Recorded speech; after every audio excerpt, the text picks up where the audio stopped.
안녕하세요. 오늘 여러분과 함께 아주 깊이 있는 이야기를 나눠볼 텐데요. 바로 성경 사무엘상 30장입니다. 네, 다윗 왕의 인생에서 아마 가장 밑바닥 경험 중 하나일 겁니다. 이른바 시글락 사건이죠. 맞아요. 모든 걸 잃어버린 잿더미 속에서 어떻게 다시 일어서고 또 회복하는지 그 과정을 좀 자세히 들여다보겠습니다. 오늘 저희가 살펴볼 자료는 이 사건을 신앙적인 시각에서 해설한 글인데요. 단순히 사건만 보는 게 아니라 그 안에 담긴 어떤 리더십이라든지 위기 극복 방법, 또 실패를 넘어서는 원리 같은 것들을 함께 찾아보는 게 목표입니다. 네, 아마 들으시는 분들 각자의 삶과도 이렇게 연결되는 지점이 있지 않을까 싶어요. 그렇죠. 자, 시작은 정말 참혹합니다.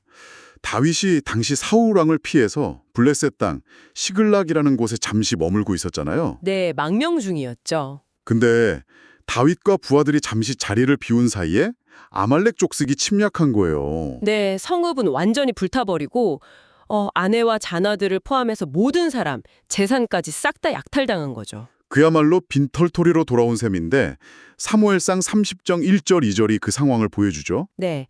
근데 흥미로운 건 이 해설 자료에서는 이 사건의 원인을 좀 다르게 봐요. 다윗이 그 블레셋 땅으로 망명한 선택 자체가 신앙적으로는 좀 올바르지 못했다. 그래서 일종의 징계 성격으로 이 일이 주어졌다고 해석하더라고요. 징계요?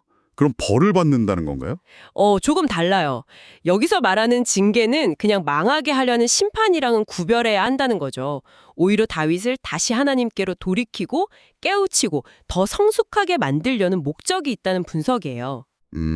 그렇군요. 하지만 그 순간에 다윗과 부하들이 느꼈을 감정은 상상하기 어렵죠. 성경에도 울 기력이 없을 때까지 울었다고 나오잖아요. 3상 30.4. 네, 맞아요. 슬픔이 너무 커서 그랬겠죠. 근데 여기서 더 나아가서 그 슬픔이 분노로 바뀌어요. 부하들이 이 모든 일의 원망을 리더인 다윗에게 돌리면서 심지어 돌로 치려고까지 했다고요. 3상 30.6상. 네.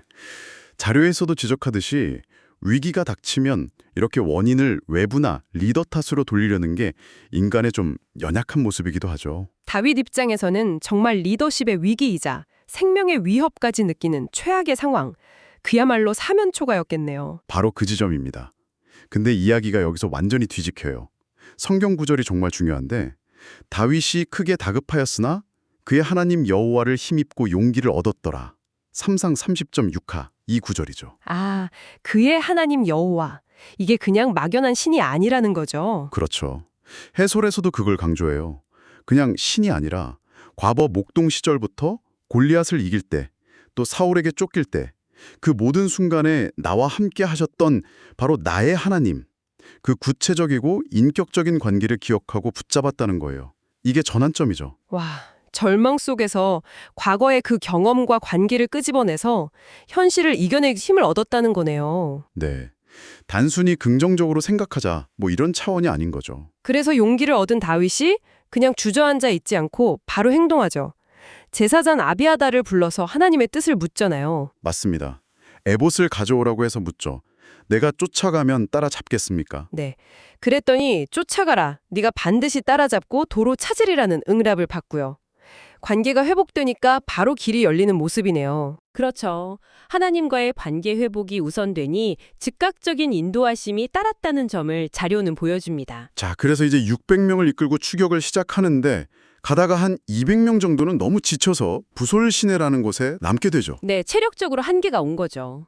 근데 바로 그때 거의 죽어가던 애굽 소년 한 명을 발견해요. 아, 맞아요. 그 소년이 아말렉 군대에 속했다가 병들어서 버려진 사람이었죠. 네.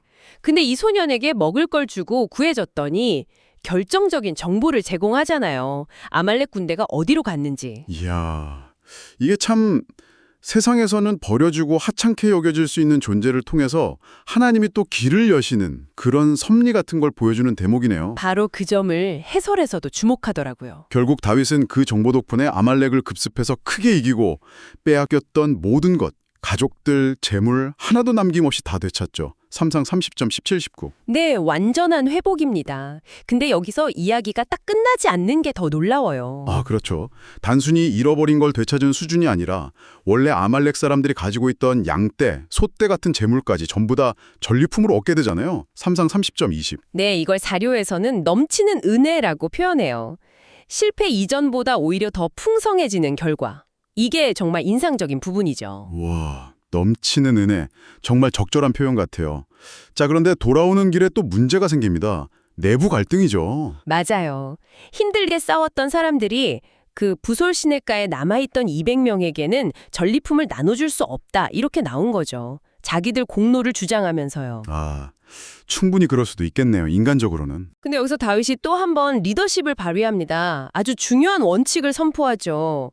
이 승리는 우리 힘으로 얻은 게 아니라 하나님이 주신 거다. 하나님의 선물이다. 네, 그러니 전쟁에 직접 참여했던 뒤에서 남은 자들을 지키며 있었던 모두가 똑같이 분깃을 받아야 한다. 3상 30, 23, 24. 철저하게 공로가 아니라 은혜의 원칙을 따른 거예요. 와, 정말 대단한 결정이네요. 쉽지 않았을 텐데요. 그쵸. 그리고 그 나눔은 여기서 그치지 않아요. 자기 부하들뿐만 아니라 과거에 자기가 어려울 때 도움을 받았던 유다 지역의 장로들에게도 전리품을 선물로 보내죠. 삼상 36에서 31. 아, 자기가 받은 은혜를 기억하고 또 흘려보내는 거군요. 네. 이 해설은 바로 이 나눔의 행동이 그냥 좋은 일 한 걸로 끝나는 게 아니라 훗날 다윗이 유다 지파의 왕으로 추대받는데 아주 중요한 밑거름이 되었다고 봐요. 아하, 은혜를 나눴더니 더 큰 은혜, 더 큰 기회로 돌아왔다는 거군요. 그렇죠. 하나님 나라의 법칙 같은 거죠. 나눌 때 오히려 더 풍성해지는 원리. 오늘 사무엘상 30장 해설을 통해 다윗의 시글락 사건을 쭉 따라와 봤는데요. 정리해보면 정말 깊은 절망 속에서도 첫째는 어떤 개인적인 신념, 여기서는 하나님이죠. 하나님을 붙잡고 다시 일어설 용기를 얻고, 네. 둘째는 그 위기를 극복해서 잃어버린 것을 되찾는 것을 넘어 오히려 이전보다 더 풍성해지는 넘치는 은혜를 경험하고, 그리고 마지막 셋째는 그렇게 얻은 것을 자기 공로로 여기지 않고 은혜로 알고 함께 나누고 또 더 넓게 흘려보냄으로써 더 큰 미래를 준비하는 그런 과정이었습니다. 네, 맞습니다.